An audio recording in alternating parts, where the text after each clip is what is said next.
মাসিমা, বলছি আমার এ মাসে 500 টাকা বেশি লাগবে, দেবেন? বাবা, মাস এখনো শেষ হলো না, আবার এক্সট্রা 500 টাকা?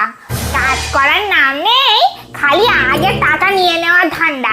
যা, এক্সট্রা কাজ কর, এক্সট্রা টাকা পাবি। ও মাসিমা, বলছি ফ্যানটা গেলে ভাতটা রেখে দিয়েছি ওখানে, তরকারিটা টেবিলে ঢেকে রেখে দিয়েছি, আমি আসছি, আমার কাজ হয়ে গেছে। এই টগরি, শোন না, একটা কথা ছিল। বলছি কালকে না আমাদের বাড়িতে 4 জন কুটুম্ব আসবে, বলছি তুই একটু তাড়াতাড়ি চলে আসবি, মানে তুই তো 9টায় আসিস, তুই 7টায় চলে আসবি। মারণ, বেশি টাকা চাইলে দেবে না, আবার বেশি কাজ করে নেবে, ঠিক কাজ করে নেবে। আমি বলছি 4 জনের যে রোজ বাসন মাজি না, ওর থেকে বেশি একটা বাসন আমি মাজতে পারবো না, যা বাসন বেশি পড়বে সব তুমি মাজবে। টাকা পয়সা দেবে বলে কাজ করবে, তাড়াতাড়ি আসবে, যত